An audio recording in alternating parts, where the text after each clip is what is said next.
안녕하세요. 저는 올해 칠순을 맞이한 평범한 할머니 박영자라고 합니다. 저는 지금 45살 아들 태윤이와 15살 손자 지훈이와 함께 살고 있습니다.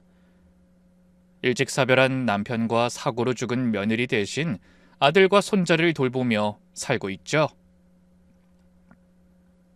70평생 힘든 일도 많았지만 노년에 좋은 일이 많이 생겨 앞으로 평온하게 살다 갈 수 있겠구나 싶었는데 얼마 전 갑작스레 아들이 재혼하겠다는 소식을 전해오면서 제 인생에 다시 한번 큰 파도가 몰려왔습니다.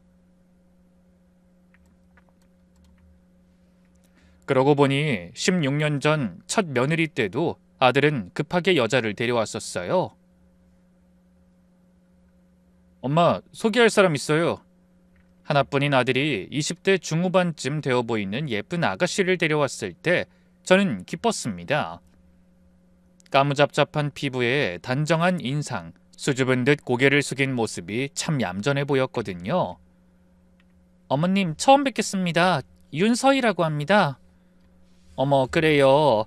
우리 태윤이가 여자친구 있다는 소리 한 번도 안 해서 얼마나 궁금했는지 몰라요. 며느리는 어색하게 웃으며 작은 목소리로 말했습니다. 저 먼저 말씀드릴 게 있어요. 전 부모님이 안 계세요. 고아원에서 자랐어요. 아이고, 고생이 많았겠네.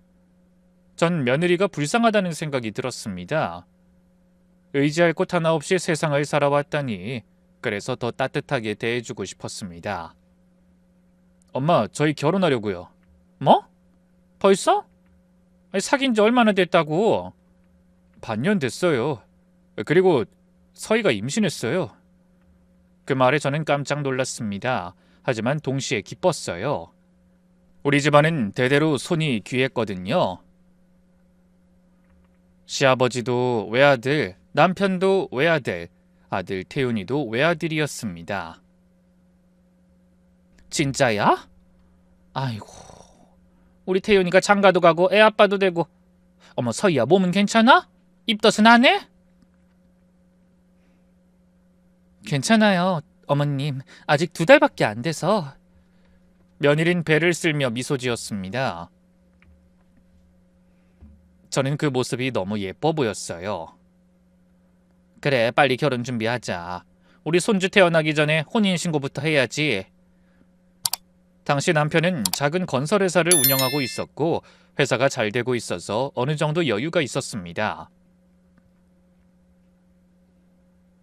며느리와 뱃속의 손주를 위해서도 결혼식도 저희가 다 부담하기로 했고요. 아가, 친정 쪽에서 오실 분들은 많어? 아니요, 어머님. 고아원 선생님 한두 분 정도만. 전 정말 의지할 곳이 없어요. 며느린 눈시울을 붉히며 말했습니다. 아이고, 그래, 괜찮아. 이제 우리가 네 가족이야. 우리 집안 사람들이라도 많이 불러서 성대하게 치르자. 저는 며느리가 딱하고 불쌍했습니다. 그래서 더 잘해주고 싶었어요. 결혼식 준비도 신혼집 마련도 모두 저희가 도와줬습니다. 어머님, 정말 감사해요. 어머님 같은 시어머니 만나다니 이게 무슨 복인가 싶어요. 며느린 늘 그렇게 말했습니다. 저는 며느리가 참 착하다고 생각했어요. 그때는 정말 그랬습니다. 하지만 결혼하고 얼마 지나지 않아 계속 이상한 일이 생기기 시작했습니다. 여보세요? 응, 나야. 잠깐만. 며느린 전화가 오면 꼭 방으로 들어가서 문을 잠그고 받았어요. 처음엔 젊은 사람들은 원래 그런가 보다 했는데 너무 자주 그러니까 이상했죠. 그래서 한번 물어봤습니다. 아가, 누구 전화야? 그냥 여기서 받아도 되는데 번거롭게 안에 들어가서 받아. 아, 죄송해요. 시끄러울까봐 조심한다고 그랬어요. 며느린 그렇게 대답했지만 표정이 어딘가 어색했어요. 그리고 주말마다 외출이 잦았습니다. 어머님, 저 오늘 친구 만나러 나갔다 올게요. 또? 아니, 지난주에도 나갔다 왔잖아. 몸이 무거울 텐데 집에서 쉬지 그래.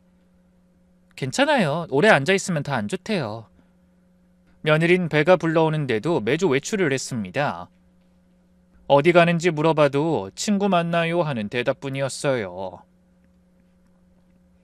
게다가 매번 나가서 늦게 들어오는데 올 때마다 쇼핑 가방을 가득 채워서 가져오더군요. 처음 몇 번이야 고아로 큰 며느리가 아들에게 용돈 받아서 소소하게 돈 쓰며 재미를 느낀다고 생각했죠. 아들 일도 잘 되고 있었으니 부담스러울 정도도 아니었고 저도 그런 며느리에게 용돈을 조금씩 쥐어주기도 했어요. 근데 시간이 지날수록 늘어나는 쇼핑 목록과 물건들은 저를 깜짝 놀라게 만들었습니다. 예, 아니 무슨 쇼핑을 이렇게 많이 하니? 대체 이번 달에 얼마를 쓴 거야? 어머님, 제 것만 산 것도 아니고 남편 쓸 것도 샀어요. 그러니까 걱정하지 마세요. 그렇게 말했지만 그 뒤로도 씀씀이는 점점 해퍼졌습니다. 저는 너무 걱정이 됐어요. 그러던 어느 날 저는 안 쓰던 창고방을 청소하다 이상한 걸 발견했습니다. 창고 안쪽 깊숙이 숨겨진 핸드폰이었어요. 남편도 아들도 사용한 적 없는 핸드폰을 거실 탁자 위에 올려뒀어요. 그날 저녁 며느리가 들어오길래 물어봤습니다. 서희야, 이거 창고방에 있던데 이거 혹시 네 거니? 며느리의 얼굴이 탁자 위를 향하더니 순간 굳었습니다. 그리곤 잔뜩 화난 얼굴로 화를 내더군요. 어머님, 왜 제 짐을 뒤지세요? 저는 어이가 없었습니다. 며느리 짐을 뒤진 것도 아닌데 왜 제가 저런 소리를 들어야 하나 싶었죠. 뒤진 게 아니라 청소하다가 발견한 거야. 왜 화를 내? 아이 그렇게 중요한 거면 창고방에 넣어둘 게 아니라 네가 잘 들고 있어야지. 그래도 자기 물건이 아니면 만지질 말아야죠. 혹시 안에 보셨어요? 아이 내가 그걸 왜 봐? 아니 근데 너 너무한 거 아니냐? 오늘 내내 친구 만나러 간 너 대신 창고방 정리한 내가 지금 너한테 혼나는 게 말이 되니? 어머님, 설마 지금 제가 고아라고 무시하는 거예요?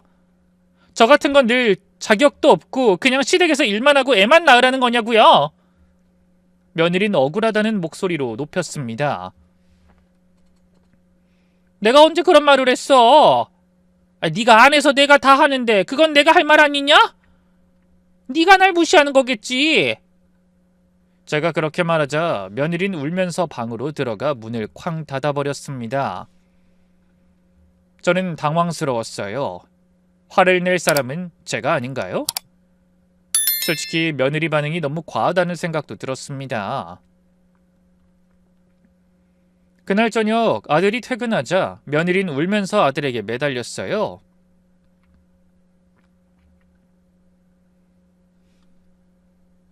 태윤 씨, 어머님이 저를 의심하세요. 제 짐을 뒤지시고 핸드폰 가지고 따지시고. 아들은 답답하게도 자기 처만 두둔하고 나섰습니다. 엄마 왜 그러세요? 서희 임신했는데 스트레스 받으면 안 되잖아요. 아니 내가 청소하다가 우연히 엄마도 좀 조심하세요. 며느리 짐 함부로 만지면 안 되죠. 억울하더군요.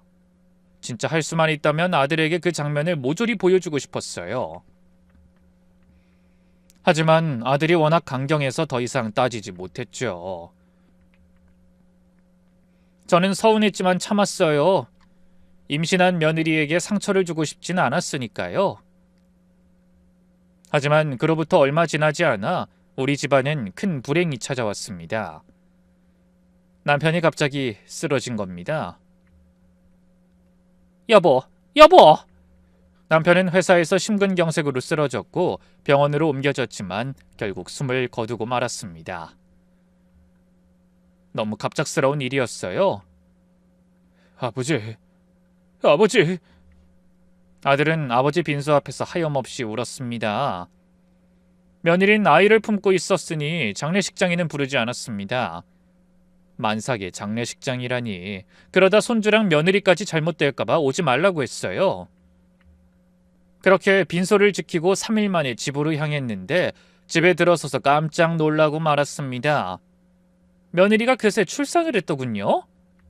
예, 이게 어떻게 된 일이야? 아직 애기 나오려면 한 달이나 남았을 텐데. 저도 아버님 돌아가신 게 충격이었는지 아기가 빨리 나와버렸어요. 급해서 고아원에 연락했더니 조산사를 불러주셔서 집에서 아이를 낳았고요. 아이가 언제 나왔어? 아버님 장례식 첫날에요. 안 그래도 힘드신데 마음 쓰이실까봐 연락 안 드렸어요. 한번 안아보세요. 아들이에요. 저는 잠깐 기다리라고 하고 소금을 뿌리고 깨끗하게 목욕까지 한 다음에야 아이를 안아볼 수 있었어요. 정말 아들 어릴 때를 많이 닮았더군요. 너무 기뻤습니다. 남편이 죽고 태어난 아이라 더 애틋했어요. 그렇게 아이에게 좋은 것만 해주겠다 다짐한 것도 잠시뿐이었어요. 남편이 죽고 나서 회사 사정이 점점 나빠졌거든요. 남편이 빌린 빚이 많았고 보증까지 서놓은 게 있었습니다. 그리고 아들은 경험이 많지 않았고요. 지훈이가 4살이 됐을 무렵에는 가세가 완전히 기울고 있었습니다. 아들은 남편의 사업을 일으키고 싶어 했지만 사업을 이끌어가기에는 그땐 아직 어렸었죠. 엄마, 집을 팔아야 할 것 같아요. 뭐? 집을? 회사 빚을 갚으려면 어쩔 수 없어요. 일단 작은 전셋집으로 이사 가야겠어요. 우리는 살던 집을 팔고 좁은 전셋집으로 이사했습니다. 그리고 그때부터 며느리의 태도가 달라지기 시작했어요. 아휴, 이런 좁은 데서 어떻게 애를 키워요. 며느린 툴툴거리며 불평을 드러났습니다. 예전에 착하고 순종적이던 모습은 온데간데 없었어요. 서희야, 조금만 참자. 태훈이가 열심히 일해서 다시 일어설 거야. 언제요? 전 이런 데서 살기 싫어요. 며느리의 목소리는 차갑게 식어 있었습니다. 전 그때 느꼈어요.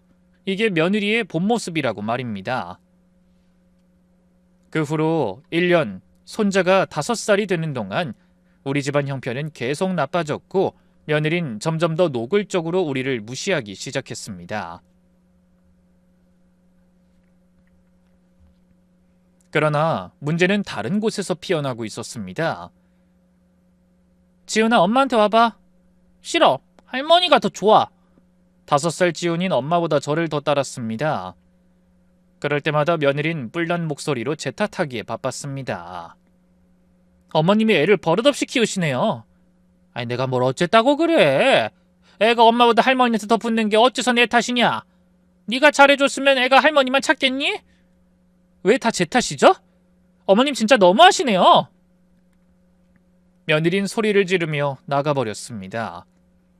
그런 일이 반복됐어요. 그리고 얼마 뒤 그 끔찍한 날이 찾아왔습니다. 아들에게서 전화가 왔습니다. 엄마, 서희가 사고가 났대요. 며느리가 차를 몰고 나갔다가 교통사고를 당했다는 거예요. 뭐라고? 어디서? 중앙선을 침범한 차량이랑 정면 충돌했대요. 차가 불에 탔어요. 저는 급히 병원으로 달려갔습니다. 하지만 며느린 이미 숨을 거둔 뒤였어요. 시신은 너무 심하게 훼손되어 얼굴조차 알아볼 수 없었습니다. 하지만 소지품이나 옷이 며느리 것이었고 아들과 나눠 낀 결혼 반지도 며느리의 것이었습니다. 저는 주저앉았습니다. 아무리 미웠어도 이렇게 갑자기 세상을 떠날 줄은 몰랐어요. 장례식장엔 조문객이 거의 없었습니다.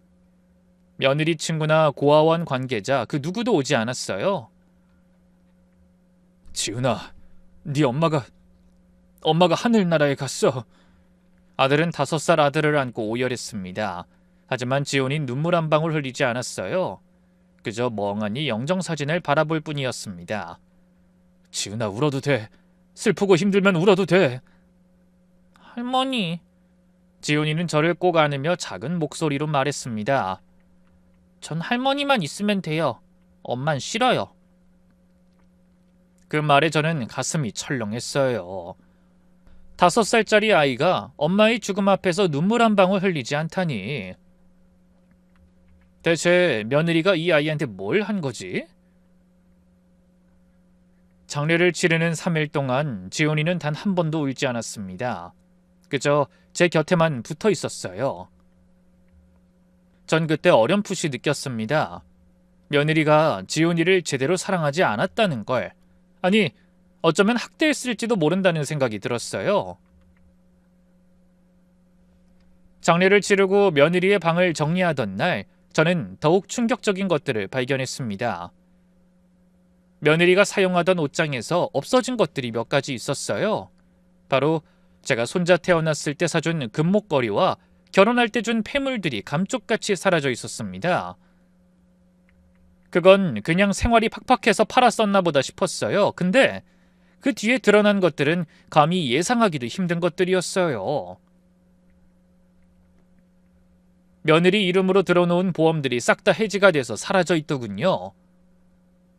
보험회사에 전화해보니 전부 다 직접 해지해서 해지 환급금을 가져갔다고 했어요. 마치 자기가 죽을 걸 안 사람처럼 말이죠. 그런데 그보다 더한 것들도 있었어요. 이게 뭐지? 결혼할 때 며느리가 들고 온 낡은 가방에 며느리 얼굴에 이름만 다른 신분증이 있었습니다. 얼굴은 며느리 윤서희 것인데 이름은 최은미라고 되어 있더군요. 그리고 거기서 며느리가 사용하던 옛날 폰도 하나 나왔는데 그 안에는 며느리가 낯선 남자들과 찍은 사진들이 가득했어요. 호텔 앞에서 고급 레스토랑에서 해외 여행지로 보이는 곳에서 찍힌 시간은 우리 아들과 결혼하기 직전이더군요. 이게 대체... 통장도 있었습니다. 제가 모르는 통장이었어요. 그 안에는 수천만 원이 들어있었고 입금 내역을 보니 여러 남자 이름으로 되어 있었습니다. 마지막엔 거액이 입금됐다가 모두 빠져나갔더군요. 대체 이게 무슨 일이야? 저는 손이 떨렸습니다. 며느리가 결혼 전부터, 아니 결혼하고도 계속 뭔가 숨겨온 게 있었던 거예요. 엄마, 뭐 하세요? 아들이 방으로 들어왔습니다. 아니야. 그냥 서희 옷 정리하려고. 저는 얼른 가방을 다시 숨겼습니다. 아들에게 말해야 하나 고민했지만 이미 세상을 떠난 사람인데 굳이 상처를 줄 필요가 있을까 싶었어요. 엄마, 서희 물건들 기부하거나 버려도 될까요? 볼 때마다 마음이 아파서. 그래, 그러자. 내가 정리할게. 저는 며느리의 물건들을 정리하면서 그 이상한 가방은 따로 빼뒀습니다. 언젠가 필요할지도 모른다는 생각이 들었거든요. 의문은 깊어졌지만 이미 며느린 이 세상 사람이 아니었습니다. 저는 그냥 모든 걸 묻어두기로 했어요. 그렇게 며느리가 죽고 10년이라는 세월이 흘렀습니다. 손자는 제 손에서 무럭무럭 자라 이제 중학교 3학년이 되었어요. 엄마 없이 자랐지만, 아니 어쩌면 엄마 없이 자라서 더 밝고 건강하게 컸는지도 모릅니다. 할머니, 저 학교 다녀올게요. 그래, 조심히 다녀와라. 저녁에 네가 좋아하는 갈비찜 해줄게. 우와, 할머니 최고! 중학생이 되어서도 손자는 저를 꼭 안아주고 학교로 갑니다. 애정 표현을 잘하는 아이로 자라줘서 얼마나 고마운지 몰라요. 그리고 10년 동안 아들도 회사를 다시 일으켜 세웠습니다. 남편이 남긴 빚을 다 갚고 작은 IT 회사를 차려 성공했어요. 엄마, 이제 좀 살만해졌어요. 큰 집으로 이사 가요. 아니야, 여기도 충분해. 네 사업 자금으로 써. 하지만 아들은 제 말을 듣질 않고 넓은 아파트로 이사시켜줬습니다. 나쁜 일이 우리를 힘들게 했던 것처럼 좋은 일도 연달아 오더군요. 엄마가 외할머니한테 받은 땅 있잖아요. 거기 재개발 들어간대요. 제 친정에서 물려받은 땅이 재개발 지역에 포함된 겁니다. 그 땅은 어머니가 남겨주신 유산이었는데 그동안 방치해뒀었거든요. 진짜? 네, 보상금이 상당할 거예요. 결국 저는 재개발 보상금을 받게 되었습니다. 갑자기 큰 돈을 벌게 된 거예요. 엄마, 이제 편하게 사세요. 하고 싶은 거 다 하시고. 아이고, 이 나이에 무슨 하고 싶은 게 있겠니. 너희들 잘 되는 게 내 소원이지. 전 그 돈으로 건물 한 채를 샀고 임대 수입으로 여유로운 생활을 하게 됐습니다. 평화로운 나날들이었습니다. 며느리가 떠난 후 처음으로 진짜 행복을 느꼈어요. 근데 그 평화가 깨질 줄은 몰랐습니다. 엄마, 나 결혼하기로 했어요. 아들이 퇴근하고 들어서자마자 한 말이었습니다.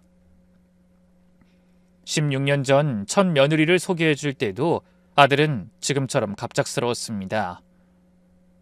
저는 설거지하던 손을 멈추고 아들을 돌아봤어요. 뭐라고? 결혼? 태훈아, 진짜야? 아들은 얼굴 가득 웃음을 띠며 고개를 끄덕였습니다. 제 아들이 이렇게 환하게 웃는 모습은 정말 오랜만이었어요. 10년 전 며느리가 교통사고로 세상을 떠난 뒤로 늘 우울한 표정으로 지냈거든요. 아들의 눈빛이 반짝였습니다. 45살 중년 남자가 첫사랑에 빠진 소년처럼 설레는 표정이었어요. 그래, 어떤 사람인데? 나이는? 직업은? 어디 살고 있어? 질문이 쏟아지는 저를 보며 아들은 장난스럽게 손가락을 입술에 가져다 댔습니다. 쉿, 그건 비밀이에요. 다음 주에 직접 데려올 테니까 그때 보시면 엄마도 깜짝 놀라실 거예요. 이 녀석이 엄마한테 비밀이 어딨어? 빨리 말해봐. 아니에요. 이건 서프라이즈니까요. 엄마도 지훈이도 둘 다 깜짝 놀랄걸요? 진짜 좋은 의미로요. 아들은 싱글벙글 웃으며 제 어깨를 토닥였습니다. 그 표정이 워낙 밝고 행복해 보여서 저도 덩달아 기분이 좋아졌습니다. 할머니, 아빠 결혼하신대요? 이렇게 갑자기? 안방에서 공부하던 손자가 나오면서 웃었습니다. 그래, 지훈아. 네 아빠도 네 엄마 데려올 때 저렇게 갑자기 말했어. 할머니 깜짝 놀라게. 제가 웃으며 그렇게 말하다가 순간 멈칫하고 손자의 눈치를 봤습니다. 손자는 가끔씩 튀어나오는 제 어머니 이야기에도 예민하게 반응하곤 했거든요. 엄만 벌써 돌아가셨잖아요. 이제 그 이야기 그만해요. 아빠 축하해요. 이번엔 좋은 분 데려오세요. 손자는 의미심장하게 말하며 제 아빠를 안아줬습니다. 저는 가슴이 뭉클했어요. 우리 집에 다시 봄날이 오는 것 같았거든요. 지훈아, 너도 깜짝 놀랄 거야. 엄마 정말 좋은 분이셔. 분명히 너도 좋아할 거다. 아빠랑 결혼하실 분인데 아빠만 좋으면 됐죠. 사실 저는 할머니랑 둘이 따로 살아도 괜찮아요. 그럴 리가 있냐? 네가 제일 중요해. 그러니까 너도 마음의 준비하고 있어. 그날 밤 저는 잠이 잘 오지 않았습니다. 대체 어떤 사람이길래 아들이 저렇게 행복해할까? 혹시 나이가 많이 어린가? 아니면 그만큼 성격이 좋은가? 여러 생각이 머릿속을 맴돌았어요.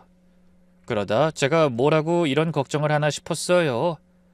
아들에게만 잘하면 어떤 사람이든 감사하게 가족으로 받아들이는 게 맞는 거니까요. 엄마, 지훈아, 오늘 특별한 날이니까 거실로 모여봐요. 약속한 그날, 아들은 일찍 퇴근해서 들어왔습니다. 얼굴에 잔뜩 상기된 표정으로요. 아빠 빨리 보여줘요. 누군데요? 손자도 기대에 차서 소파에 앉았습니다. 자, 그럼 소개할게요. 들어오세요. 아들이 현관문을 열었습니다. 그리고 그 문 안으로 들어온 사람을 보는 순간 저는 숨이 멎는 것 같았습니다. 어머님, 오랜만이에요. 윤서희. 10년 전 교통사고로 죽었던 그 며느리가 살아서 제 앞에 서 있었습니다. 내가 지금 꿈을 꾸는 거 아니지? 저는 핑 도는 기분을 느끼다 소파를 짚으며 중얼거렸습니다. 눈을 비비고 다시 봐도 며느리였어요. 아니, 10년 전보다 훨씬 더 화려하고 젊어 보이는 모습이었습니다. 엄마 놀라셨죠? 저도 처음엔 믿기지가 않았다니까요. 아들은 신나서 말했지만 저는 입이 떨어지지 않았습니다. 서희야, 너 살아있었어? 네, 어머님, 저예요. 며느리는 환하게 웃으며 제게 다가왔습니다. 저는 본능적으로 뒤로 물러났어요. 아빠, 설마 저 사람이 우리 엄마예요? 손자도 얼굴이 새하얗게 질린 채 얼어 있었습니다. 그래, 지훈아. 엄마가 살아 돌아오셨어. 아들은 기뻐했지만 손자는 온몸을 떨고 있었어요. 지훈아, 엄마야. 아, 우리 아들 이렇게 컸네. 엄마가 얼마나 보고 싶었는지 몰라. 며느리가 손자에게 다가갔지만 손자는 제 옷자락을 움켜쥐며 고개를 저으며 소리쳤습니다. 우리 엄만 죽었어요. 어머, 우리 아들 미안해. 엄마가 오랜만이라 낯설지. 괜찮아. 엄마가 이제 매일 같이 있어줄게. 며느리는 억지로 손자를 안으려 했습니다. 하지 마세요! 지훈이가 소리쳤죠. 15년을 살면서 한 번도 본 적 없는 거친 반응이었어요. 태윤아. 저는 떨리는 목소리로 아들을 불렀습니다. 이게 대체 어떻게 된 거니? 서희는 10년 전에 죽었잖아. 근데 어떻게... 엄마 놀라셨죠? 와이프가 지난달에 갑자기 저한테 연락이 왔어요. 저도 연락받고 얼마나 놀랐는지. 근데 이야기 듣고 보니 너무 짠하더라고요. 연락이 왔다고? 네. 와이프가 10년 전에 납치당했대요. 뭐? 저는 믿을 수 없다는 표정으로 며느리를 쳐다봤습니다. 정말이에요, 어머님. 전 그날 차를 몰고 가다가 어떤 사람들한테 납치당했어요. 그리고 정신 차려보니 낯선 곳에 있었어요. 며느린 슬픈 표정을 지으며 말했습니다. 그 사람들이 절 멀리, 아주 멀리 팔아버렸어요. 기억도 잃어버리고 10년 동안 헤매다가 최근에야 겨우 기억이 돌아왔어요. 저를 죽었다고 생각할 줄은 저도 꿈에도 몰랐죠. 그래서 교통사고 시신은? 그건 저도 잘 모르겠어요. 아마 그 사람들이 조작한 것 같아요. 저는 며느리의 말이 하나도 믿어지지 않았습니다. 그럼 어디서 뭘 하고 있었는데 10년 동안? 그게... 며느리의 얼굴이 순간 굳었습니다. 기억이 잘 안 나요. 트라우마 때문에. 트라우마? 그럼 병원 기록이라도 있어? 네가 납치됐다는 증거는? 경찰에 신고는 했고? 어머님 왜 이러세요? 무섭게. 혹시 저를 의심하시는 거예요? 며느리의 목소리가 울먹거렸습니다. 그러자 아들이 불이 나게 끼어들었죠. 엄마 너무하시네요. 와이프가 얼마나 힘들었는데 이제 겨우 돌아왔잖아요. 태윤아, 이건 말이 안 돼. 납치됐으면 경찰 신고를 했어야지. 그리고 10년 동안 어디 있었는지 확인이라도 해봐야 하잖아. 이렇게 얼렁뚱땅 넘어가는 건 있을 수 없는 일이야. 엄마는 왜 맨날 와이프한테만 그래요? 예전에도 그랬잖아요. 뭐? 와이프 외출한다고 눈치 주고 짐까지 뒤진 것도 엄마 짓이었잖아요. 아무리 그래도 요즘 세상에 시집살이가 뭐예요? 엄마가 와이프 힘들게 했잖아요. 저는 황당했습니다. 며느리가 이상한 행동을 했으니까 의심한 건데 그게 제 잘못이란 말인가요? 게다가 이런 이상한 일을 겪고도 아들이 며느리에게 보내는 무한한 신뢰에 저는 그저 황당할 따름이었습니다. 서희야, 저는 며느리를 똑바로 쳐다봤습니다. 10년 동안 어디 있었는지 말해봐. 구체적으로. 그리고 거기 가보자. 네 말이 사실인지 확인해보게. 어머님, 며느리가 갑자기 신경질적으로 소리쳤습니다. 왜 저를 못 믿으세요? 제가 10년 동안 얼마나 고생했는지 아세요? 집으로 돌아오고 싶어서 미칠 것 같았어요. 근데 겨우 돌아왔더니 이렇게 의심만 하시면 전 어떡하라고요? 며느린 울음을 터뜨렸습니다. 전 차분하게 말했습니다. 서희야, 난 너를 믿기 어렵구나. 기억을 잃었다더니 집으로 돌아오고 싶었다고 하고 10년을 고생했다는데 넌 너무 고생한 흔적도 없이 화사하기만 하잖니? 그런 의문을 갖는 게 이상한 일이야? 며느리의 얼굴이 창백해졌습니다. 그건... 엄마 그만하세요. 서인 이제 제 아내예요. 우리 다시 결혼할 거예요. 뭐? 결혼? 네. 와이프가 돌아왔으니까 당연한 거잖아요. 저는 고개를 저었습니다. 안 돼. 난 이 결혼 반대야. 서희가 왜 죽었고 왜 살아났는지를 모르는데 어떻게 다시 결혼을 해? 엄마. 왜 이러세요? 서희는 지훈이 엄마고 제 아내라고요. 그럼 증명을 해봐. 네가 정말 윤서희라는 걸, 그리고 10년 동안 어디서 뭘 했는지. 저는 단호하게 말했습니다. 아들은 화가 난 얼굴로 저를 노려봤고 며느린 눈물을 흘리며 제 눈치를 살폈습니다. 하지만 전 이미 확신하고 있었어요. 손자의 반응을 봤거든요. 온몸을 떨며 며느리를 거부하는 지훈이, 그 아이의 반응이 모든 걸 말해주고 있었습니다. 그날 밤 아들과 며느린 호텔로 가버렸습니다. 엄마 때문에 와이프가 너무 많이 상처받았어요. 전 와이프 편이에요. 엄마가 사과하실 때까지 연락 안 할 겁니다. 아들은 화난 얼굴로 나가면서 그렇게 말했어요. 집에는 저와 손자만 남았죠. 할머니. 손자는 제 방으로 들어와 제 품에 안겼습니다. 몸이 부들부들 떨리고 있었어요. 지훈아, 괜찮아. 할머니가 있잖아. 할머니, 저 사람 진짜 우리 엄마예요? 그건 할머니도 잘 모르겠어. 근데 지훈아, 넌 네 엄마 기억나? 손자는 조심스레 고개를 끄덕였습니다. 네, 기억나요. 뭐가 기억나는데? 손자는 한참을 망설이다가 입을 열었습니다. 할머니, 사실 엄마가 저한테 잘해준 적 한 번도 없어요. 엄만 저를 안아준 적도 없고 밥을 먹여준 적도 없어요. 항상 할머니만 저를 돌봐주셨어요. 지훈이의 목소리가 떨렸습니다. 그리고 엄만 저를 매일 혼냈어요. 할머니 안 버린 데서요. 뭐라고? 저는 깜짝 놀라 지훈이를 바라봤습니다. 할머니, 제가 4살인가 5살 때였어요. 제가 운다고 엄마가 저를 밀쳐서 벽에 머리를 부딪힌 적도 있어요. 그때 이후로 엄마 근처엔 무서워서 못 갔어요. 지훈이는 울먹이며 말을 이었습니다. 그리고 엄마가 저한테 이상한 말을 했어요.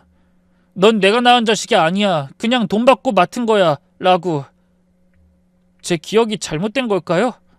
저는 숨이 턱 막혔습니다. 뭐? 그럼 다른 기억은? 할아버지가 돌아가시고 나서요. 우리 집이 가난해졌잖아요. 그때 엄마가 완전히 달라졌어요. 지훈이는 눈물을 뚝뚝 흘리며 말했습니다. 엄마가 죽기 며칠 전이었어요. 엄마가 절 보면서 이렇게 말했어요. 난 네 엄마 아니야. 곧 다 끝날 거야. 그때 엄마 눈빛이 너무 무서웠어요. 저는 손자를 꼭 안아줬습니다. 그래서 엄마가 죽었을 때 울지 않았구나. 네, 전 슬프지 않았어요. 오히려 안심됐어요. 이제 엄마한테 맞지 않아도 되니까요. 손자의 고백에 저는 가슴이 찢어지는 것 같았습니다. 대체 어린아이에게 무슨 짓을 했길래 아이가 아직까지도 엄마를 미워하는 걸까요? 할머니, 저 무서워요. 저 사람이랑 살기 싫어요. 걱정 마. 할머니가 지켜줄게. 네 엄마가 네한테 해코지할 일은 절대 없을 거야. 저는 손자를 달래주고 재운 뒤 서재로 갔습니다. 그리고 10년 전 며느리 방에서 발견했던 그 가방을 꺼냈어요. 언젠가는 버려야지 하며 벼르던 물건들이었어요. 그럼에도 찝찝해서 버리지 못했던 것들이기도 했고요. 저는 이 물건들로 며느리의 과거를 알아보기로 했습니다. 다음날 저는 바로 사설탐정사무소에 연락했습니다. 여보세요? 의뢰 하나 하고 싶은데요. 사람 신원조회 가능한가요? 네, 가능합니다. 어떤 분이신가요? 제 며느리요. 10년 전에 죽었다가 얼마 전에 살아 돌아온 사람인데 과거를 좀 알아보고 싶어서요. 알겠습니다. 내일 사무실로 오시겠어요? 네, 가겠습니다. 저는 전화를 끊고 며느리가 숨겨뒀던 신분증과 사진들을 봉투에 담았습니다. 며느리가 의심스러운 행동을 하는 이상 손자를 지키기 위해 경계를 하기로 했습니다. 그리고 이 이상한 며느리가 대체 무슨 목적으로 돌아왔는지 알아내기로 결심했습니다. 다음 날 손자를 학교에 보낸 뒤 저는 탐정사무소를 찾았습니다. 어서 오세요. 박영자 여사님 맞으시죠? 소장은 40대 중반의 날카로운 인상을 가진 남자였어요. 사무실 벽면에 걸린 여러 감사패들이 그의 경력을 말해주고 있었어요. 네, 맞습니다. 전화로 말씀드렸듯이 제 며느리에 대해 조사를 부탁드리고 싶어서요. 10년 전에 사망했다가 다시 돌아왔다고 하셨죠? 흥미로운 케이스네요. 저는 준비해온 봉투를 탐정에게 건넸습니다. 그 안에는 며느리가 숨겨뒀던 신분증 2개, 낯선 남자들과 찍은 사진들, 그리고 통장 사본이 들어있었어요. 이게 다 10년 전에 발견한 건데 그땐 이미 며느리가 세상을 떠난 후라 그냥 묻어뒀습니다. 근데 이제 다시 살아 돌아왔다고 하니까 이 사람이 진짜 제 며느리가 맞는지, 그리고 대체 무슨 목적으로 돌아온 건지 알고 싶어요. 탐정은 신분증들을 하나하나 살펴보며 고개를 끄덕였습니다. 윤서희, 최은미. 얼굴은 같은데 이름이 전부 다르네요. 이건 전형적인 신분 세탁의 흔적 같습니다. 신분 세탁이요? 네, 보통 사기꾼들이 여러 명의 신분을 만들어서 사용하는 수법이죠. 여사님 며느리분이 결혼 전에 어떤 일을 하셨는지 아십니까? 아니요. 그 고아 출신이라고만 했고 직업도 그냥 공장 다닌다고만 했어요. 자세히는 몰라요. 그렇군요. 일단 이 신분증들과 사진 속 남자들을 추적해 보겠습니다. 그리고 10년 전 교통사고 기록도 다시 확인해 볼게요. 혹시 며느리분이 현재 어디 계신지 아십니까? 제 아들이랑 호텔에 있을 겁니다. 그 아들이 며느리 편만 들어서. 탐정은 이해한다는 듯 고개를 끄덕였습니다. 알겠습니다. 최대한 빨리 조사해서 연락드리겠습니다. 그리고 여사님 조심하세요. 만약 이 사람이 정말 사기꾼이라면 위험할 수도 있으니까요. 네, 알겠습니다. 저는 제 손주만 지키면 돼요. 사무실을 나서며 저는 가슴이 두근거렸습니다. 이제 며느리의 정체가 밝혀질 거라는 생각에 긴장이 되면서도 한편으론 제 직감이 틀리지 않았다는 확신이 들었어요. 집으로 돌아오니 손자가 학교에서 돌아와 있었습니다. 손자와 함께 식사를 하려는데 그때 현관문이 열리는 소리가 났습니다. 아들과 며느리가 함께 들어왔어요. 엄마, 저희 왔어요. 아들의 목소리는 어제보다 한결 부드러웠습니다. 며느린 제 눈치를 살피며 조심스럽게 인사했죠. 어머님, 어젠 제가 너무 감정적이었던 것 같아요. 죄송해요. 이 사람도 너무 흥분했다고 인정했고 당분간 집에서 지내기로 했어요. 익숙해지는 게 좋을 것 같아서요. 저는 대답 없이 며느리를 바라봤습니다. 며느리는 억지로 미소를 지으며 거실로 들어왔어요. 왜 이 집으로 다시 들어온 건진 모르겠으니 답답하기만 하더군요. 이 며느리의 의도를 알 수 없어 마음이 답답했습니다. 그런 제 마음도 모르고 며느리는 열심히 자신을 피하는 손자에게 말을 걸었습니다. 지훈아, 엄마야. 오늘 학교 어땠어? 며느리가 지훈이에게 다가가자 지훈이는 제 뒤로 숨었습니다. 할머니. 서희야, 지훈이가 아직 낯선가 보구나. 5살 때 보고 처음인데 기억이 안 나고 어색할 수밖에. 천천히 친해지면 되니까 너무 조급해하지 마라. 전 일부러 며느리를 감싸는 척했습니다. 탐정의 조사 결과가 나올 때까진 며느리를 자극하지 않는 게 좋겠다고 판단했거든요. 며느리는 안도한 표정을 지었습니다. 감사합니다, 어머님. 제가 천천히 지훈이랑 친해질게요. 하지만 그날 밤 손자에게 자신이 엄마라며 자신을 엄마로 인정해달라며 닥달하는 며느리를 보며 더 큰 의심이 생겼습니다. 갑작스레 찾아와서 손자에게 자신을 엄마로 받아들이라며 강요하는 게 이상했어요. 게다가 무척 집요했고요. 일주일 후 탐정에게서 연락이 왔습니다. 여사님, 충격적인 사실을 발견했습니다. 지금 당장 사무실로 오실 수 있으세요? 탐정의 목소리가 심각했습니다. 전 급히 사무실로 향했어요. 여사님, 앉으세요. 이거 보시면 놀라실 겁니다. 탐정은 두꺼운 서류 뭉치를 제 앞에 펼쳐놨습니다. 그 안에는 며느리의 사진들과 각종 문서들이 가득했어요. 여사님의 며느리 윤서희, 그 사람의 진짜 이름은 최은미입니다. 그리고 이 여자는 결혼 사기꾼이 맞는 것 같습니다. 지난 25년간 최소 4명의 남자와 결혼했고 각각에게서 수억 원씩 뜯어냈어요. 탐정은 다른 남자들의 사진을 보여줬습니다.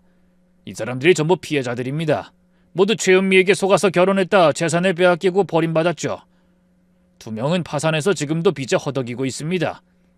세상에, 저는 손이 떨렸습니다. 우리 집에 그런 위험한 여자가 들어와 있다니. 근데 더 충격적인 건 10년 전 교통사고 기록입니다. 당시 사망한 시신은 최은미 본인이 아니었어요. 무연고 시신을 이용해서 죽음을 위장한 것 같습니다. 탐정은 또 다른 서류를 보여줬습니다. 그리고 최은미가 왜 도망쳤는지도 알아냈습니다. 당시 여사님 집안 사정이 어려워졌잖아요. 최은미는 더 이상 얻어낼 게 없다고 판단하고 사고사로 위장해 몸만 빠져나가 새로운 타깃을 찾아 떠난 겁니다. 그제야 비어버린 통장 내역과 해지된 보험이 이해가 가더군요. 저희 집이 꽤 잘 살 때 시집와서 한탕하고 튀려고 했는데 그 전에 갑자기 가세가 기울어 어쩔 수 없이 아들 적금만 들고 죽은 척하고 도망간 거였어요.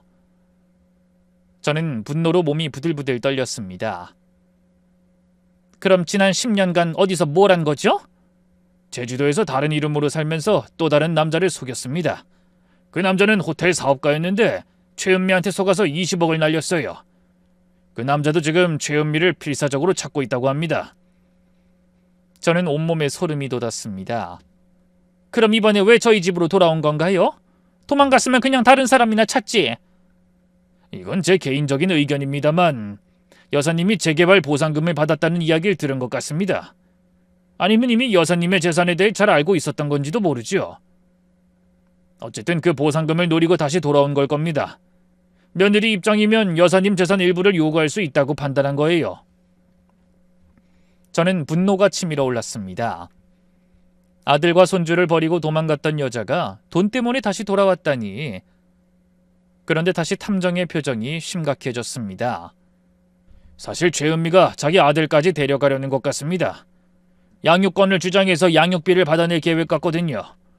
실제로 어제 변호사를 선임했다는 정보를 입수했습니다. 절대 안 돼요. 지훈인 제가 키웠어요. 여사님 진정하세요. 제가 모든 증거를 확보했으니까 경찰에 신고하면 됩니다. 결혼 사기, 문서 위조, 죄목이 한두 가지가 아니에요. 저는 서류들을 꽉 움켜쥐었습니다. 당장 신고하겠습니다. 이 여자가 우리 집안에 다시 망치게 둘 순 없어요. 잘 생각하셨습니다. 일단 증거가 모두 확실히 확보되면 연락드리겠습니다. 그 전까지만 모른 척 있어 주십시오. 아는 티를 내면 다시 도망갈지도 모릅니다. 탐정과의 대화는 그걸로 끝이었지만 제 가슴속에 가득 찬 불안은 조금도 사라지지 않았어요. 그렇게 집에 돌아왔는데 불현듯 며느리가 임신했을 때가 떠올랐습니다. 임신 4개월에 배가 엄청 나와서 우스갯소리로 쌍둥이냐고 물었던 적이 있었거든요. 근데 그 뒤로 배가 또 쑥 들어갔더라고요. 그때 무슨 배가 저리 들쑥날쑥 변하냐고 의아했었거든요. 그뿐만이 아니었어요. 지금 생각해보면 출산 과정도 의심스러웠습니다. 출산 예정일이 한 달이나 남은 상태에서 병원도 가지 않고 집에서 출산을 했다니. 저는 곰곰이 생각하다 아들과 손자의 칫솔 그리고 며느리가 쓴 칫솔을 몰래 수거해 친자 검사를 맡겼습니다. 그리고 며칠 뒤 검사 결과가 나온 날 집으로 들어가 아들과 며느리를 찾았습니다. 며느리는 거실 소파에 앉아 손자와 무언가 이야기를 나누고 있었어요. 손자에게 마치 강제로 엄마의 모성을 주입시키는 것 같은 모습이었죠. 그 모습을 보는데 속에서 부하가 치미는 것 같았어요.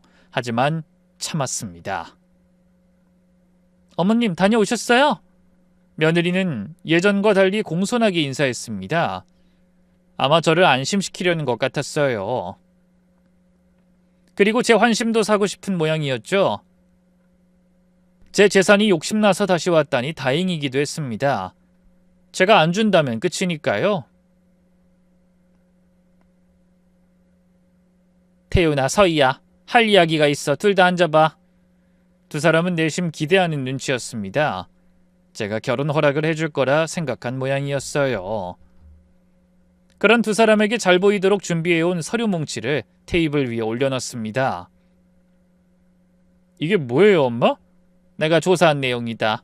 서인이가 내게 과거 이야기를 안 해줘서 말이다. 따로 조사해봤어. 며느리의 얼굴이 순간 굳었습니다. 그게 무슨 말씀이세요, 어머님?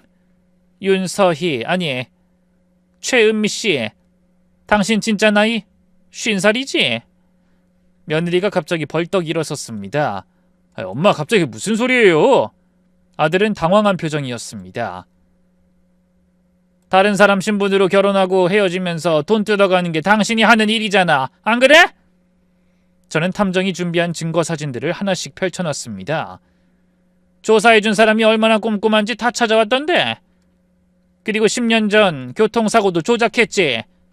무연고 시신을 이용해서 죽음을 위장하고 떠났지. 무슨 소리 하시는 거예요? 제가 이렇게 다시 돌아왔잖아요. 떠날 거였으면 이렇게 다시 돌아올 일도 없겠죠. 며느리가 소리쳤지만 그 목소린 떨리고 있었습니다. 다시 돌아온 이유야 뻔하지. 우리 아들 회사도 잘 되고 있고 내 친정에서 준 땅이 재개발돼서 집에 돈이 많아진 거 알고 들어왔잖아. 안 그래도 다 들었어. 제주도에서 사업가한테 돈 뜯어서 도망치고 있다고. 엄마, 와이프가 그럴 리 없어요. 왜 저번부터 자꾸 사람을 이렇게 모함하세요? 아들은 여전히 며느리를 믿으려 했습니다.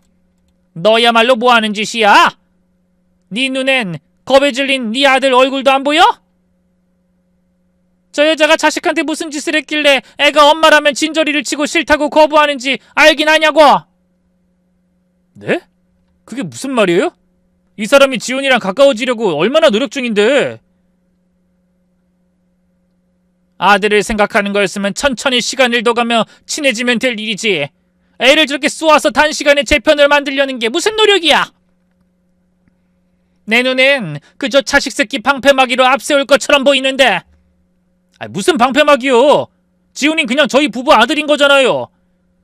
내 손주한테 내가 재산 불려주면 자기도 한몫 받을 수 있을 것 같아서 그랬겠지. 엄마! 말도 안 되는 소설 좀 쓰지 마세요. 계속 이러시면 저희 따로 나갈 겁니다. 지훈이까지 데리고요. 지훈이를 왜 데리고 가?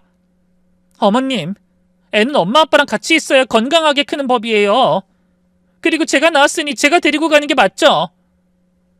며느리가 그렇게 말하며 의기양양한 표정을 짓더군요. 전 그 모습에 화를 가라앉히고 말했습니다. 그래? 그럼 아들아, 가기 전에 이거나 보고 가려무나. 저는 친자검사 결과지를 탁자 위에 탁 하고 던졌습니다. 이게 뭔데요? 또 쓸데없는 거 조사하시고 그러면... 아들이 순간 멈칫했습니다. 그거 보고도 나갈 생각이니? 이게 뭐야? 역시나 아들이 그 서류를 보고 부들부들 떨었습니다. 옆에서 불안한 표정을 하고 있던 며느리가 말했습니다. 여보, 무슨 일이야? 그게 뭔데? 당신이 지훈이 엄마가 아니라는데? 난 아빠가 맞고 이게 대체 무슨 일이야? 내가 나도 모르게 바람이라도 폈다는 이야기야? 아들의 말에 며느리가 곤란한 표정으로 인상을 구기더군요. 더 이상 표정 관리를 할 수도 없을 정도로 망가진 며느리를 보며 제가 말했습니다. 내가 알아보니 지훈인 다른 여자가 낳은 아이라고 하더구나. 저 여자가 15년 전에 임신했다고 우리한테 거짓말한 거야. 그래서 아무도 출산 장면을 못 봤지. 아니에요. 거짓말이에요. 제가 그렇게 할 필요가 뭐가 있어요. 우리 집이 손이 귀한 걸 알고 임신한 걸로 결혼하려고 한 거잖아. 임신했다고 하면 무조건 결혼시켜줄 거라고 생각했을 테니까. 며느린 격하게 부인했지만 전 친자검사 결과를 보여줬습니다. 증거가 다 있어. 내 손주 데려가서 내 아들, 더 나아가서 내 재산 뺏으려는 시도 같은데 난 당해줄 생각 없어. 여보, 진짜 아니야. 내 말 좀 믿어줘. 이거 서류 조작된 건지도 모르잖아. 분명 어머님이 내가 마음에 안 들어서 그런 걸 거야. 아들은 며느리 말에 흔들리고 있었습니다. 전 그런 아들에게 찬물 대신 며느리가 결혼할 때 가지고 온 낡은 가방을 던져줬습니다. 네가 서류로 보는 사진, 위조 신분증 모두 그 안에 들어있던 거다. 네 눈으로 직접 봐. 내가 10년 전에 그거 발견하고 바로 너한테 이야기했어야 했어. 그랬으면 네가 저 여우 같은 년에게 2번 홀릴 일은 없었을 거 아니냐. 결국 아들의 손에 모든 증거가 들리자 아들도 경악하기 시작했습니다. 당신 진짜 뭐하는 사람이야? 이 남자들은 뭐고? 설명해봐. 당신이 직접 설명해 보라고! 아들이 며느리의 어깨를 붙잡고 흔들자 며느리가 짜증나는 얼굴로 아들의 손을 탁 떼어내더군요. 그 차가운 손짓에 아들은 또다시 상처받은 표정을 지었습니다. 아니라는데 왜 날 괴롭혀? 당신 어머니가 노망났다고 생각은 안 해? 지훈이가 내 아들이 아니면 누구의 엄마야? 이혼하자. 날 의심하는 사람이랑은 나도 같이 못 살아. 그러니까 위자료나 내놔. 양육비도 내놓고. 드디어 본색이 드러났습니다. 그 민낯을 보기가 어찌나 어렵던지. 그러나 며느린 더 이상 어떠한 요구도 하지 못했습니다. 제가 집에 들어오기 전에 신고한 경찰이 집으로 들어왔거든요. 며느린 경찰을 보자 얼굴이 하얗게 질렸습니다. 잠깐만요. 전 아무것도 안 했어요. 하지만 경찰은 며느리에게 수갑을 쥐었습니다. 어머님, 제발 도와주세요. 제가 다 설명할 수 있어요. 며느린 절 바라보며 애원했지만 전 단호하게 고개를 저었습니다. 넌 우리 집안을 2번이나 배신했어. 그리고 이제 더는 설명할 필요 없다. 태윤씨, 나 좀 살려줘. 우리 다시 시작할 수 있잖아. 며느리는 아들에게 매달렸지만 아들은 충격에 빠진 채 아무 말도 하지 못했습니다. 경찰은 며느리를 끌고 나갔습니다. 며느리의 비명소리가 점점 멀어졌어요. 태윤아, 괜찮니? 엄마, 이게 다 무슨 일이에요? 지훈이가 제 아들인 건 맞나요? 맞아. 검사해보니 다행히 네 아이는 맞단다. 아마 저 여자가 네 정액을 들고 가서 장난을 친 모양이다. 아들은 무너지듯 소파에 주저앉았습니다. 엄마, 죄송해요. 엄마를 의심했던 거 정말 죄송해요. 정말 이런 의도로 저한테 접근했을 줄이야. 제가 엄마도 지훈이도 불행에 빠뜨릴 뻔했어요. 정말 죄송해요. 저는 자책하는 아들을 안아줬습니다. 괜찮아. 이제 다 끝났어. 그때 방에서 지훈이가 나왔습니다. 아이는 모든 걸 다 들었는지 눈이 빨갛게 충혈돼 있었어요. 할머니, 이제 다 끝난 거예요? 저 사람 제 엄마 아닌 거 맞죠? 그렇죠? 저는 지훈이를 꼭 안았습니다. 손자에게 친엄마를 찾아주고 싶은 생각도 들었지만 그것이 또 저희 가족을 어떤 식으로 불행하게 만들지 걱정도 됐어요. 그래서 저는 두 사람 몰래 조사를 했고 결국 손자의 친엄마를 찾아보기로 했습니다. 그리고 얼마 뒤 법원에서 최은미에 대한 선고가 있었습니다. 결국 그녀는 징역형을 선고받았습니다. 그리고 저는 안도의 한숨을 쉬었습니다. 드디어 이 악몽 같은 일이 끝난 거예요. 최은미는 법정에서 끝까지 억울하다고 주장했지만 증거가 너무 확실했습니다. 4명의 피해자들이 모두 증인으로 나왔고 대리모 계약서와 사고 위장, 신분 세탁까지 모두 증거가 명확했으니까요. 게다가 그녀에게 사기당했던 다른 남자들 모두 증언을 하며 줄 소송을 하는 바람에 법정에서는 난리가 났었습니다. 결국 정신이 탈탈 털린 그녀는 마지막으로 악에 바쳐 제게 온갖 욕설을 퍼붓더군요.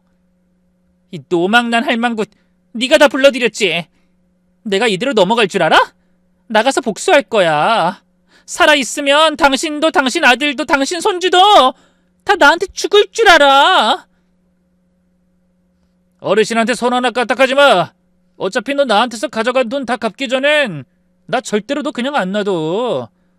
어딜 가든 따라다니면서 괴롭힐 작정이야. 나오면 각오하라고. 머리끝부터 발끝까지 탈탈 털어서 나한테서 뺏어간 돈 다 받아먹을 테니까. 악에 바친 건 그 여자뿐만이 아니었으니까요. 진짜 거액의 피해자들이 넷이나 있는데 그들이 가만히 있을 리 없지 않습니까? 그녀가 모든 돈을 갚을 때까지 괴롭히고 물어뜯지 않을까 싶네요. 그래서 저는 그런 그녀를 무시해버렸습니다. 더 이상 신경 쓰고 싶은 마음도 없었고 이제는 진짜로 저희 가족에게서 싹 지워버리고 싶었거든요. 아들은 법정에서 며느리를 향해 욕하는 그녀의 전남편을 보면서 결국 모든 환상이 깬 모양이었습니다. 엄마, 죄송해요. 제가 진짜 귀신에 씌었나 봐요. 왜 그 여자의 진짜 모습을 못 봤을까요? 그게 네 탓이기만 하겠니. 자책하지 말자. 앞으로 우리 지훈이 잘 키우는 것만 생각해. 그리고 저희는 손자인 지훈이의 친모를 찾아냈습니다. 탐정이 한 여성의 사진을 보여줬습니다. 30대 후반으로 보이는 수수하지만 인상이 착해 보이는 여성이었어요. 이 사람이 지훈 군의 친생모입니다. 이름은 이현주, 올해 39살이었어요. 그런데 사진 속 얼굴이 너무나 눈에 익었습니다. 최근에 이사 가기 전 우리 집 근처 시장 입구에 있는 김밥집 새댁인 것 같은데? 네, 맞습니다. 아시나요? 저는 깜짝 놀랐습니다. 그 김밥집은 손자가 어렸을 때부터 자주 가던 곳이었거든요. 그 집 새댁을 지훈이가 정말 좋아했어요. 맨날 거기 가서 김밥 사 먹었는데. 이현주 씨가 10년간 그 김밥집에서 일하면서 지훈 군을 멀리서 지켜봤다고 하더군요. 직접 만나진 못했지만 아이가 힘들 때마다 몰래 도와줬대요. 지훈이가 초등학교 때 학원비가 부족해서 힘들어했을 때가 있었죠. 네, 그때 집안 사정이 어려워서. 이현주 씨가 익명으로 돈을 보내줬습니다. 그리고 지훈이가 아팠을 때도 몰래 병원비를 대줬어요. 단 한 번도 자신이 엄마라는 걸 밝히지 않고요. 저는 눈물이 났습니다. 그 착한 김밥집 새댁이 지훈이의 진짜 엄마였다니. 제가 찾아가 봐도 될까요? 잠깐 이야기라도 해보고 싶어서 그래요. 제 질문에 탐정님의 표정이 약간 이상해졌습니다.